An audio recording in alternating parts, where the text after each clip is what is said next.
Welcome to In Focus with Ejaz Haider. Our top story tonight is a call by China to create a new Middle East forum, a regional multilateral dialogue platform with equal participation of all stakeholders. In a clear signal to the United States, China seems to be shedding its below-the-radar approach to the Middle East. And Middle East, incidentally, is a region that China has been involved with for a very long time and also relies on it for its energy requirements. But this is also a region beset with rivalries and conflicts. China's foreign minister and state councillor Wang Yi has called for a new forum to defuse tensions in the Middle East. His statement came after a meeting with his Iranian counterpart, Javad Zarif, where he reiterated Beijing's support for Tehran. China proposes to build a regional multilateral dialogue platform with equal participation of all stakeholders, said the Chinese Foreign Ministry statement. The forum would enhance mutual understanding through dialogue and explore political and diplomatic solutions to security issues in the Middle East. This is again from the Chinese Foreign Ministry statement.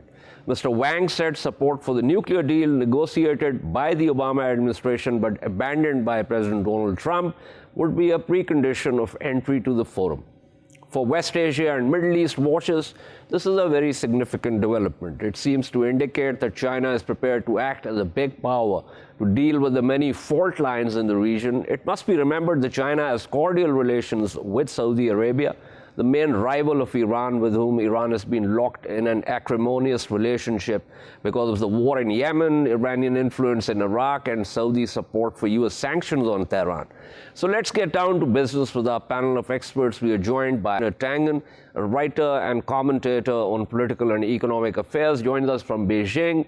We also have with us Reza Khanzadeh, research fellow at Sharif University think tank and a PhD candidate at the University of Oxford. He joins us from Washington, D.C.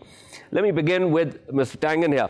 Mr. Tangen, as I said, China has been involved in and with the Middle East for a very long time. Of course, energy and various other interests. But it has kind of been very cautious when it comes to getting into the sort of, getting down to the trenches, if you will, because, as I said, there's so many fault lines here. But with this forum, setting up a forum or indicating that there should be such a forum, it seems to be saying, well, we are not really going to be very cautious now. What is your reading of it? Well, I don't think it's a question of caution. What it comes down to is necessity. You have the U.S. Pulling back, creating, in essence, a vacuum without any kind of plan in place. And that's fine for the U.S., which, if prices of oil go high, can always go back to fracking. But with China, that is not an alternative. It is wedded to the Middle East and the oil supplies and the relationships that it has there. It wants to see a much more peaceful region, not only for economic reasons, but for purely humanitarian reasons. Now, China brings a very different perspective than the U.S. They don't bring an ideological sense that you have to be one thing. China has its own system, and it respects the systems of others. So I think they're betting or hoping that their approach will be able to do things that the U.S. approach with its kind of top-down, you must be a democratic capitalist society along the lines the U.S. wants and sign lots of contracts with U.S. companies. That will not necessarily be how the Chinese take it, although it is clear that China has a lot of capabilities when it comes to infrastructure, and they will certainly be making those available to countries in the Middle East, which desperately need this infrastructure. Right. I perfectly understand that. And, you have previously also made this point in terms of China's approach. I was referring more to the fact that so far, Beijing, as I said in my opening, has very cordial relations with Riyadh. Of course, it has always supported Tehran. But up until now, Beijing managed this, or so it seems, because it stayed out of the Middle East rivalries. Now, once you talk about, and by you I mean once Beijing talks about creating a forum, and also says that entry into this forum is conditioned on acceptance of the nuclear deal, then it seems to not just signal to the United States, which obviously is kind of, I should say, in a retreat in the Middle East, at least as far as people's perceptions are concerned and views of the United States are concerned, but it also kind of sends a signal, perhaps a negative one, to Riyadh. Well, I don't think that the Chinese are intending to do that. They have very close relations with the kingdom. They don't want to be in a situation where they seem to taking sides. And that has been the reluctance up to this point for them getting involved. As you said, they've taken a very, very cautious, take no side approach to the Middle East, always saying that they should be talked out and somehow, settled. But they really don't have a choice at this point. As you said, the U.S., you say it's perception, I say it's reality. The U.S. is pulling out. There's a real strong nativist, xenophobic attitude within the U.S., and that won't necessarily change simply because Biden is the next president. There is going to be a real sense that the U.S. needs to take care of its own with rising debt levels that now exceed its GDP, its yearly GDP. This is not going to be a world where the U.S. is interested in helping and intervening in wars or economies overseas. So China has to, you either allow the vacuum to form, have the regional rivalries explode into these kind of very, very difficult situations, or you take this on and say, listen, we're going to be, we'll try to be somebody in the middle, explaining that there's one principle, and that is non-nuclear denuclearization, which we're going to start this group on. And I think it's fairly reasonable. Obviously, Iran feels it very strongly. The perception, and I know what you're getting at, is that now China has taken on Iran as its close ally there. But I don't think that is what China is trying to say. Right. I'm happy you talked about the U.S. economy. Now, as you know, because of the currency itself, dollar, we all, whenever we deal in dollars, we kind of propping up the U.S. economy. Now, the reason I mentioned this is that even the European partners in the nuclear deal, ever since the U.S. walked out of it, have tried to somehow do something about helping Iran. But no one has really been able to do this, because unless you have a different currency, you simply cannot, or at least it's extremely difficult for countries and for companies to bypass the primary and secondary sanctions that the U.S. has imposed on Iran. Yeah, absolutely. And this is one of the issues that is dividing the U.S. from the rest of the world. Today, the U.S. has never been as alone as it is today since literally the founding of the state itself. It's incredible how in so short a period of time, so much soft power has been squandered. Donald Trump has made it clear, and he was not the first. Obama also used the SWIFT system. This is the codes that are exchanged by international banks that allow money to go back and forth. It was weaponized. And under Trump, it's been used as as an object of blunt force against any country that isn't violating international norms. It's simply violating what the U.S. wants. And this kind of bully politics has really done massive damage to the soft power that the U.S. had accumulated over such a number of years. So, you see the reality is changing. The U.S. economy is not going to be that strong. Right now, if you hold U.S. dollars, a 10-year treasury, which is considered very safe, you're going to lose, after inflation, you're going to lose 1% of your money a year. Now, if you did the same thing in China right now, after inflation, you would gain 1% a year. So these are the kind of things that are moving the markets, that are, and creating confidence. You're just not going to see a return to the old normal. COVID-19 has been a watershed in so many ways, but a lot of it has been precipitated by, the policies of a populist who has been pushing the envelope in terms of what he thinks is a way of putting America first, which is, in essence, put America alone. Right. Thank you so much. That was Einar Tangen speaking with us. Let me go to Reza Khanzadeh. Mr. Khanzadeh, my sense is, as I was saying to Mr. Tangen, that it kind of sends a signal to, of course, it's a signal to the United States, but it also sends a signal to Saudi Arabia. Is that something that you would agree with?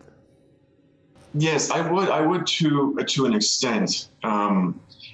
But at the same time, I think we have to look at the timing of this when it comes to this type of news, going public. Because, obviously we all know that we have the U.S. elections coming up, but then also 7 months later, we have the Iranian elections coming up. And within that time, there are a vast number of variables that could occur to kind of curb this type of multilateral, dialogue or platform in which China could be spearheading. Because although, you have Jawad Zarif, who did come out and also endorse this. If you do look at the Middle East right now, to have the other countries also be on board at this juncture is quite difficult. You have first Egypt with their own protests, right now happening domestically, and also they have those issues with the Nile Dam, and then you have Syria, Yemen, Libya with their conflicts, and also Kuwait was kind of whispered to be the third Middle Eastern country to go into that quote unquote peace deal with Israel. But now that they have a new emir, we have to sit and wait and see what happens there. There's kind of this shift within the Arab world, I want to say, that is leaning more towards the U.S. And having them kind of side with China on this type of platform, I see that kind of difficult to happen. And once again, if it does happen, this will have to wait until after we see who the next U.S. president is going to be. But then again, there's this other kind of issue, and you did speak to it earlier, and that is China staying below the radar, if you will, when it comes to its foreign policy dealings in the Middle East. So even this move by China, I would argue, would be something more of a symbolic move, because there's been conversations that now China and the U.S. are in this Cold War phase with their trade war, and also their they have those issues with the China South Sea and also Hong Kong. And from the perspective of most Iran experts, is that China doesn't see the relationship with Iran as as this partnership. It's more of Iran being used as a tool to kind of be a thorn in the side of the U.S., if you will. So the extent to how far China will go with the relationship with Iran, in my opinion, depends more on how far the relationship goes with the U.S., that being China. Stay with me. I'm also joined by Kouroush. Shamlou, an international law expert, joins us from Paris. Mr. Shamlou, thank you so much for being on the program. We were talking about the statement by Wang Yi, China's foreign minister and state counselor, which basically says that there's got to be a multilateral dialogue platform. But the precondition for entry into that dialogue platform is an acceptance of the U.S., so basically the Iran nuclear deal, the multilateral nuclear deal. Now, I was arguing before you joined us that China, which has deep involvement with the Middle East for various reasons, including for its energy, sources, stayed below the radar. But now it seems to actually signal something which might not really go down well with those Arab states that look at Iran as a threat. Is that something that you would agree with? I would agree kind of with that, because China war with the United States, and China still want to hold with this Iran nuclear agreement. Iran, as of today, has no way out. The only way Iran can still hold its economy viable is to go to China, and on the other hand, with Russia. And China is the only country that can hold the Iranian economy alive. And Iran government, and principally Mr. Zarif, who went there on the Friday, the day right after when the Americans imposed new sanctions on 18 Iranian banks, went to China to negotiate a big accord. At the same time, you had an envoy from the president of Indonesia sent to China, and one envoy from Philippines. And as you know, Indonesia is presiding the Security Council, and the Americans tried to put back sanctions again at this Security Council, but they couldn't, because all the Security Council refused to apply new sanctions on Iran. China is standing there, and they have almost nothing to do, because Iran is almost obliged to go to them and sign an accord, which will be a win-win accord only for China, because Iran has no other way to be able to discuss its position. In this new accord, which is a huge commercial accord, Iran almost has agreed to sell its oil 30% below the market in exchange of China's commodity sent to Iran. So China is trying to hold the situation, to hold the economy viable, and see who, as Mr. Reza said, who the next president of the United States will be. If it's Joe Biden, the former vice president of Barack Obama, who signed the Iran accord, he will get back into the accord and things can change. If it's Trump again, if Trump wins again, the situation will be very difficult with Iran, because Iran's economy is sinking, is choking.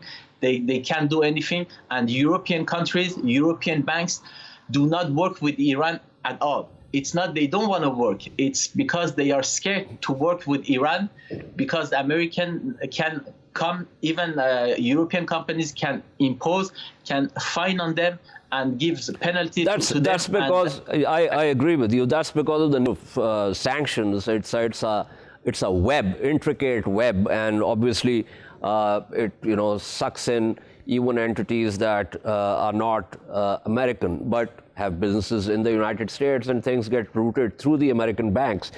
But let me go back to Mr. Khanzadeh here. Mr. Khanzadeh, Mr. Shamlou talked about the possibility of, in the event, shall I say, that former Vice President Joe Biden wins the White House. Do you think there's going to be a major change or at least a rollback of some of the sanctions against Iran? I do, to a certain extent. We've heard Biden publicly announce that he does want to re-enter the JCPOA. Now, if and or when that happens, and also how that happens, remains to be seen. Once again, going back, because in June of 2021, you have the presidential election in Iran, and from what I've been able to gather on the ground in Iran right now is that the vast majority of the voting population, which happens to be citizens under the age of 35 have been discussing a boycott of that election, which means there's a high probability that a more conservative, a more far right, if you will, candidate will become the next president of Iran.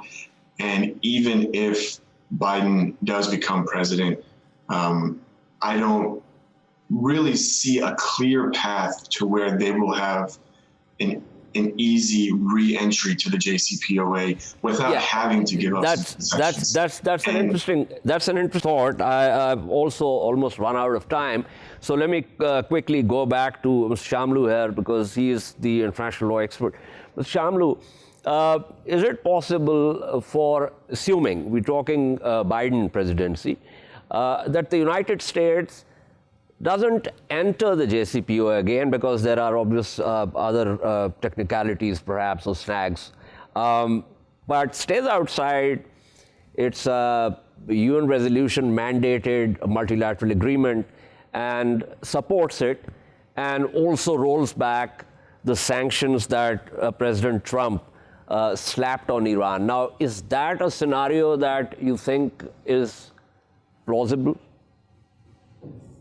That's a very plausible scenario, as you said. If and now we're only assuming if Biden wins the presidential election, which might happen, he has a lot of chance to be winning, but we're not sure because 4 years ago it was the same with Hillary Clinton. Joe Biden has few choices. He can enter again the Iran agreement and join it and pull back from the sanctions, as you said. Or he can stay, as you said, outside, and the JCPOA will stay in place, and the Americans will roll back their sanctions and will give assurance to European countries, more especially to European corporations, companies, that they can go and do business in Iran without being imposed any fine from the American judicial system. This being said, that as Europeans put in place a system called INSTEX, in which European companies can go and do business with Iran without being subject to the American judicial system. But as of today, this INSTEX hasn't done any single work, because even if the European governments say we are protecting you, the European companies are scared to go and work with Iran because they're scared of the Americans. So if Joe Biden goes there and says, okay, we're not going to do anything, we're going to let you do some business with Iran, that's a plausible way. But I think he's going to join Ethiopia, and even if Iran, for sure, we're going to have a conservative president in Iran, but Iran is already part of the deal, and they're not going to pull back. They're not so far. They're not going to pull. And I agree with you that whether conservative or whether relatively moderate, Iran does need some kind of reprieve as far as its economy is concerned. But thank you so much to Reza, Khanzadeh, to Kouroush, Shamlou. We shall take a short break and return to discuss a tweet by US President Donald Trump that US troops will be back from Afghanistan by Christmas. Stay with us.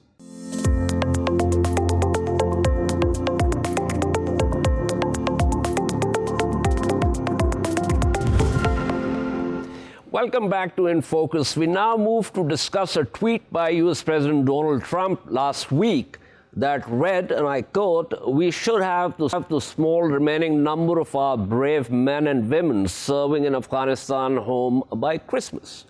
The tweet recorded favorable and unfavorable comments, predictably, from both sides of the political divide in the US.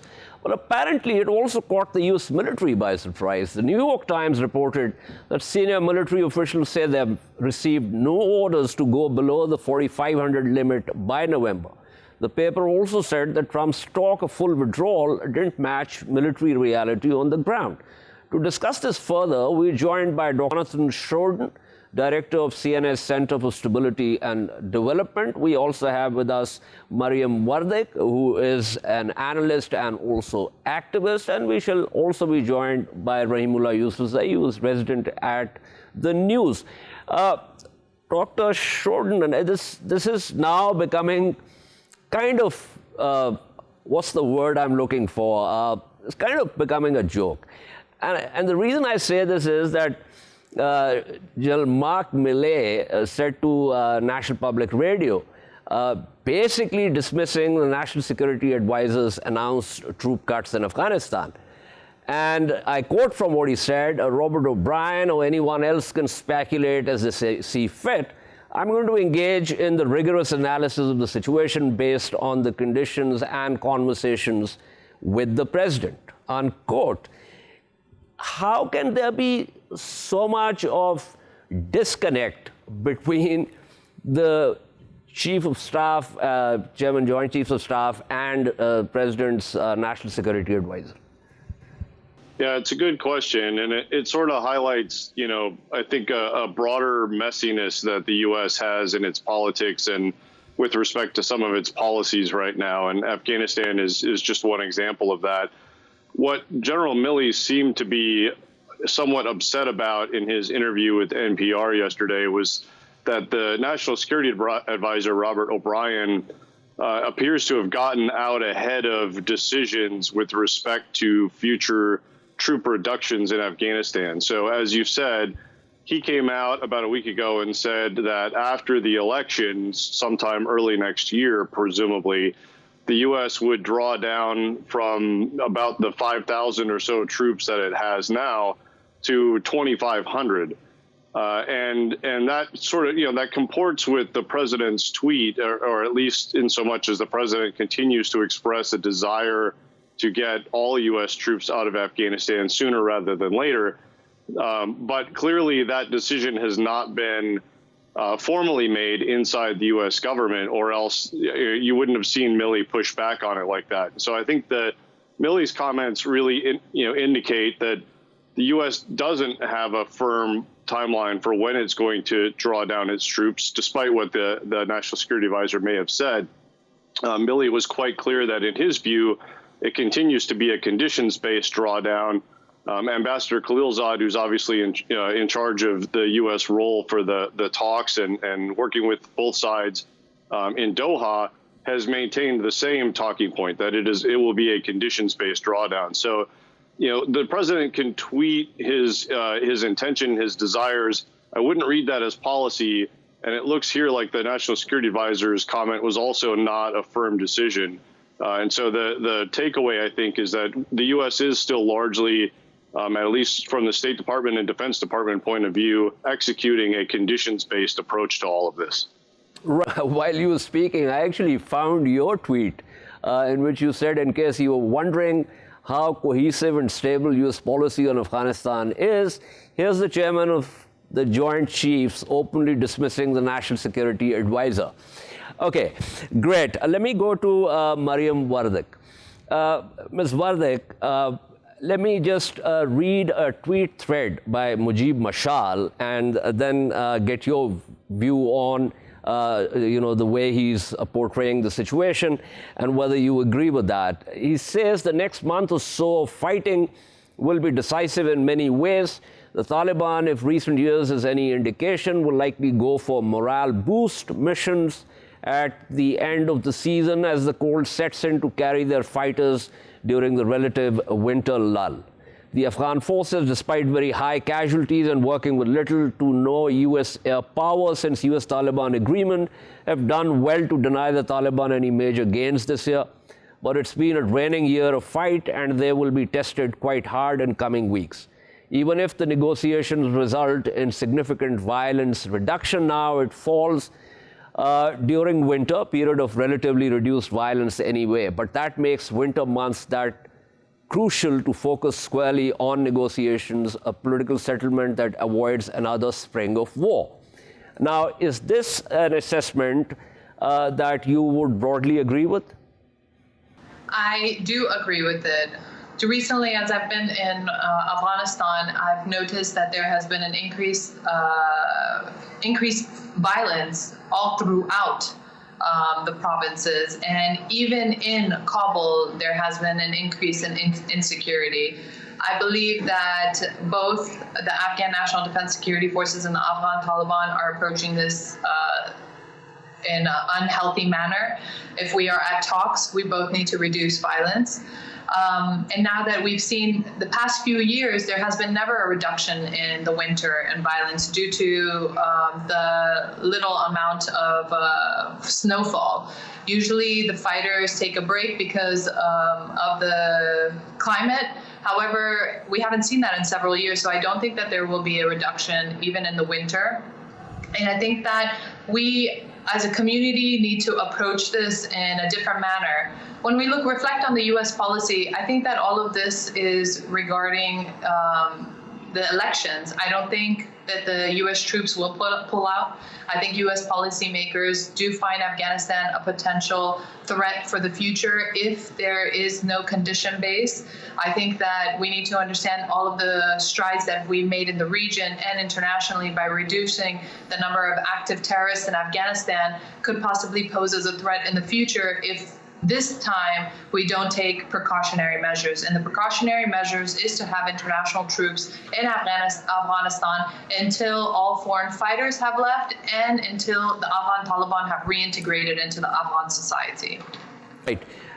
Dr. Jonathan Schroeden, one of the things that we have seen is that the Taliban at this point seem to be, consolidating their positions in areas which are already under their control.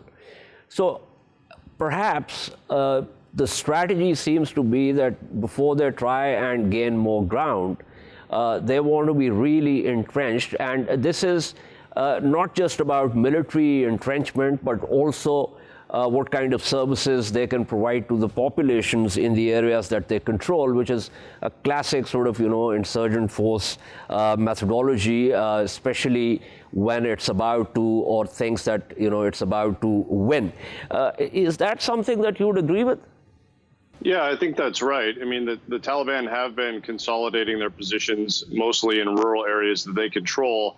And doing so really serves three purposes for them. One, it allows them to continue to pressure the government because as they continue to consolidate control in those areas, they're able to use them to project power into more populated areas like the cities, which is why you're seeing, even though they supposedly agreed not to conduct major operations inside the cities, you're still seeing assassination campaigns in a number of urban areas in Afghanistan that are clearly being waged by the Taliban. So that's one reason, right, is it continues to pressure the government. A second is it gives their fighters something to do during this time when the Taliban are engaged in talks, and it's a precarious political situation for them. They are very worried about fragmentation of their forces, and they have been for years. And to have those forces sort of sit idly by while these talks go on, I think they view as dangerous to the cohesion of their organization. So that's the second reason. And the third is it positions them for the possibility that the talks might fail. And if the talks fail, they want to be readily available, in good, ready fighting positions to threaten the cities, to try and isolate the cities, to threaten the roads that connect them. And they're increasingly positioning their forces to be able to do that. I mean, something like 6, 8, possibly even 10 of Afghanistan cities are effectively surrounded by Taliban areas now. So for those three reasons, they continue to consolidate and harden their positions, especially in rural areas surrounding the cities. Happily. Thank you so much. That was Dr. Jonathan Schroeden speaking with us. Let me go back to Mariam Wardak. Ms. Wardak, Taliban have actually thrown their weight behind President Trump win. In fact, that got the Trump's sort of team to say, "Whoa, we don't want to have any support from the Taliban." But it does seem that the Taliban were pretty genuine about. But what one of their senior leaders said with reference to America First Creed was very significant, because he said that if the United States does not go around trying to create upheavals in other states, the U.S. will be far more secure. Is that a lesson that you think the Americans have understood after 20 years, or is this something which is still to be understood? I think it's something that is still to be understood, and we have to look at it from both perspectives. When you look at it from a Western perspective, one of the reasons why United States intruded or invaded Iraq and invaded Afghanistan because they seem to be a threat to the United States of America. Anything that they find as a potential threat is what they are involved in. How they are involved, how they operated, I believe could have been better executed, especially when it comes to Afghanistan.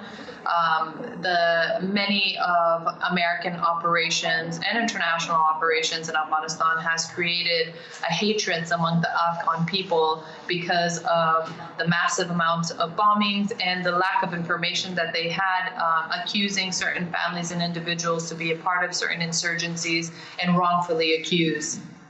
Guantanamo Bay was a great example of many individuals who were victims by misinformed agents. So they're creating a hatred in our region, as I could know, and I believe that it would be a positive lesson, but I don't think that it would be smart for United States to completely withhold from any potential threat that they see. For each country, they are first. So it's either America first, or it's Germany first, or Pakistan first, or Afghanistan first. We look at what is in our interest and what could be the potential national security threat to ourselves. And then we get involved. Right. You saw that was Mariam Wardak speaking with us. We're now joined by Raheem Yousufzai. Mr. Yousufzai, thank you for being on the program. The Taliban actually say that, it'll be great if Trump wins again. They've actually said this on record, and the Trump team got a little upset by it, and they said, well, we don't want any support from the Taliban, and we will do everything to ensure that, Afghanistan is stable. Do you think this is a genuine sentiment by the Taliban? They really want to see Trump win again? First, let me say that Taliban have since denied this statement. Zabiullah Mujahid, the Taliban spokesman, says he was misquoted. Right, So yes, I agree with that. But the publication said that, no, it wasn't Zabiullah Mujahid, it was another senior Taliban leader.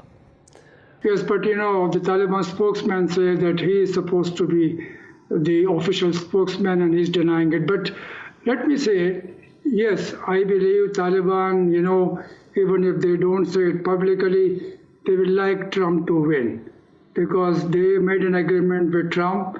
They believe Trump will withdraw all the forces.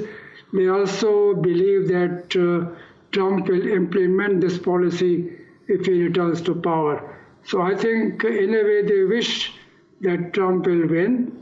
They don't know about Joe Biden, about his policy, so they also realize that the Afghan government will like Joe Biden to win. So these are two rival sides supporting different candidates. But I think that, publicly, Taliban will not say this because, already one of the splinter groups of Taliban, the Fidai Mahaz, has very bitterly criticized Taliban for saying that they want Trump to win. So I think they will face differences even in their own ranks if they say that publicly. Right. Since we last spoke on this program, Mr. Yousufzai, Ashraf Ghani had gone to Qatar, and among various other reasons, it was also because he wanted the Qataris to somehow expedite the talks process. Do you think that has had any positive impact on talks? Sorry, there was some disturbance in the line, but you said that Ashraf Ghani went to Qatar to ask the Qatari government to put pressure on Taliban to agree to a ceasefire, and maybe I don't know what did you say after that. But yes, I think that, the Afghan government has been trying to improve relations with Qatar. Relations were not very good earlier. Afghan government was complaining that Qatar actually was siding with Taliban. hosting them, supporting them. And they even tried earlier to shift the Taliban office by asking the Americans to relocate this office from Qatar to some other country, Saudi Arabia, UAE, or even Turkey or Turkmenistan. But I believe that, Ashraf Ghani's visit actually put him in the spotlight, in the limelight. As I said earlier, Abdullah had been to 3 countries, Qatar, for the inauguration of the peace talks, then Pakistan, then India, and Ashraf Ghani was sitting in Kabul as if doing nothing. And the whole peace process is being run by Abdullah. So he also has entered this race. He has his people in Qatar. He wanted to know more about the talks. I think his visit has had a good effect, I must say, that now there will be an urgency to try to reach some kind of an agreement on at least the procedural rules and the agenda. Because for 10 days recently there were no talks. Even the contact groups could not meet. The plenary has, I think, only met twice. So I think there is some now uncertainty and some disappointment that there has been no real progress. Right. Thank you so much. That was Rahimullah Yousufzai speaking with us. This is all from In Focus tonight. We shall see you tomorrow at the same time. Keep following our latest updates on social media at indus.news. Good night and goodbye.